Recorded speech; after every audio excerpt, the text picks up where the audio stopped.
غادي يفرحوا بها العائله كامله الصغار والكبير.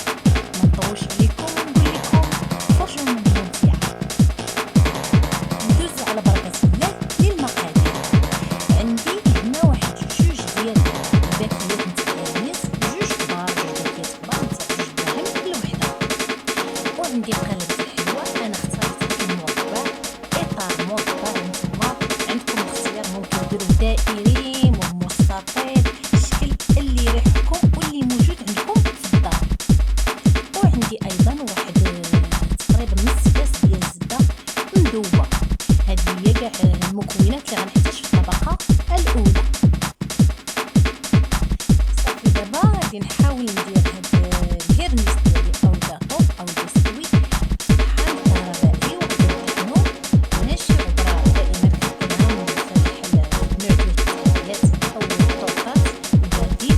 ما كنطحنوش غبره، انما كنخليه ممكن يبقى فيه طريفات شويه حتى لقاو راه ماشي مشكل. هذا هو المطلوب. صافي دابا نطحن انا هاد الكيرنيس ونلتقي لتتمت الوصفه ان شاء الله.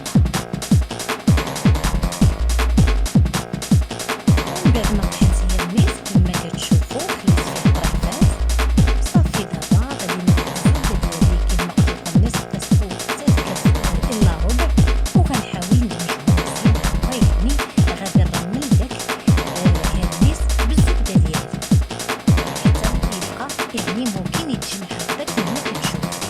صافي هذه هي الطريقه. ومن بعد ناخذ الاطار ديالي ونوزع عليه هاد الكيرنيس بواحد الملعقه، نبقى نحاول نوزعو على الاطار كامل وانا كنضغط باش ياخذ ليا شكل الاطار. ونعاون في نفس الوقت بواحد الكاس نبقى نضغط عليه باش يعني نفرق الخليط بشكل متساوي. ومن بعد غندخلها للثلاجه بطبيعه الحال باش تبرد. لتحضير الطبقه الثانيه عندي نص لتر الحليب، وعندي جوج ديال الفلون بنكهات الكراميل، وعندي طريف ديال الشكلاط. غنحاول نضيف هاد الفلون الى الحليب، طبعا جوج ديال الساشيات ديال الفلون، ونحركهم مزيان يندمجوا ليا. ومن بعد غادي نحاول نردهم على النار حتى يسخن الحليب مزيان، عاد نضيف له الشوكولات. ومن بعد ما رديته على النار غنبقى نحرك بهذه الطريقه صافي حتى ان شاء الله غادي يغلي لي هاد الحليب ديالي اللي مع الفلون مزيان. من بعد عاد نزيد عليه داك الطرف الشوكولات اللي قلت لكم. حتى ممكن يعني تستعملوا داك الشوكولات المربعات، تضيفوا واحد تقريبا 10 ديال المربعات. صافي غنصبر عليه دابا حتى يغلى باش غنضيف ليه الشوكولات الابيض. ومن بعد ما سخن ليا الحليب كما كتشوفوا دابا غادي نضيف داك الطريف نتاع الشوكولات اللي وريتكم، ونبقى نستمر في التحريك. طبعا غنضيف انا داك الطريف باش يذوب مع السخونيه ديال الحليب، ونخليه حتى يزيد يغلى ويطلع الكشكوشه، لان الشوكولاط مجرد ترميوه مع الحليب ساخن غيبقى يذوب. ايوا ما تحاولوا تبقاو تحركوا باش ما تكونش ديك الكدوسات.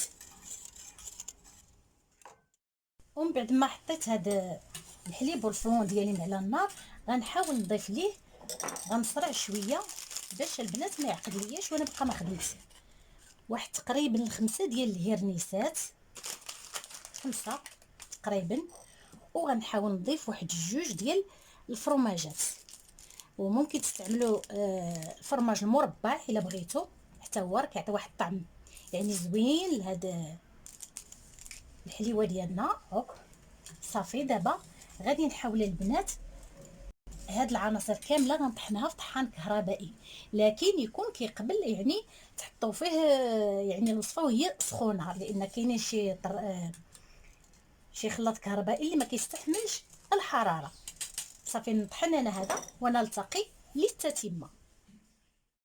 ومن بعد البنات وخص بواحد السرعه من بعد ما يعني طحنت داك الخليط ديالي في الطحان الكهربائي غنحاول نزرب باش يعني ما تجمد لياش، وما قبل ما نحطها على داك الهرنيس كنبقى نزرب باش نحيد التكتلات بحال هكذا كي كتشوفوا. صافي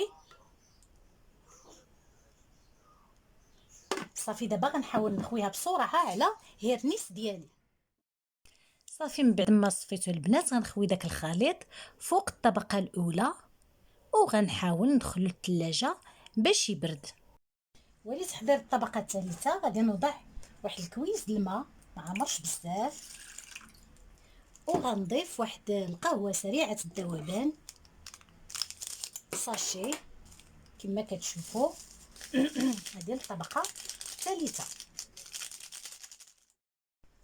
وايضا واحد المعلقه ديال سنيده سكر سنيده، وفلون ايديال بنكهه الكراميل ايضا. هذه هي يعني المكونات نتاع الطبقه الثالثه، كتجي زوينه. وهذا المذاق نتاع يعني القهوه كيجي رائع في هذا الطورطه.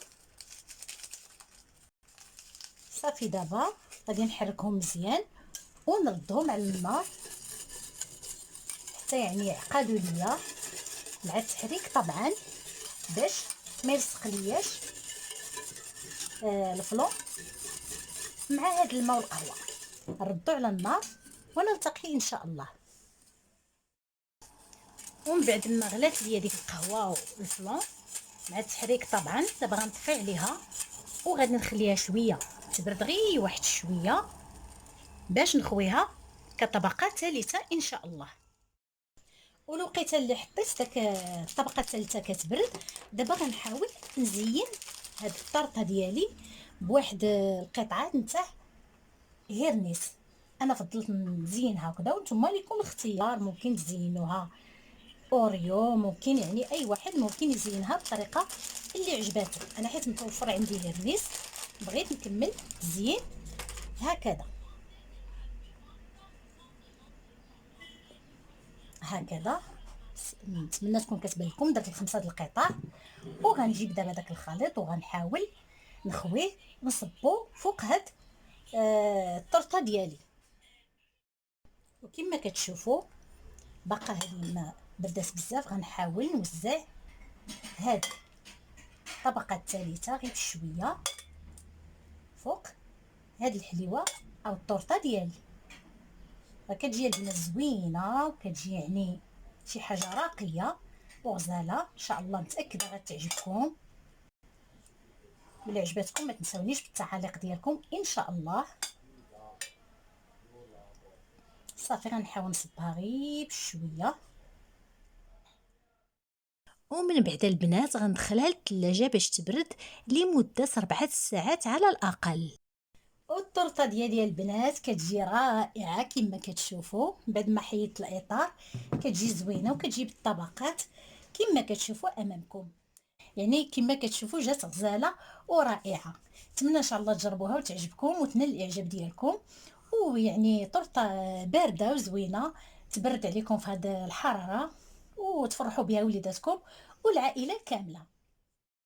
وقبل ما نودعكم على امل اللقاء بكم في فيديو لاحق ان شاء الله، نقول لكم تهلاو في راسكم والسلام عليكم في امان الله.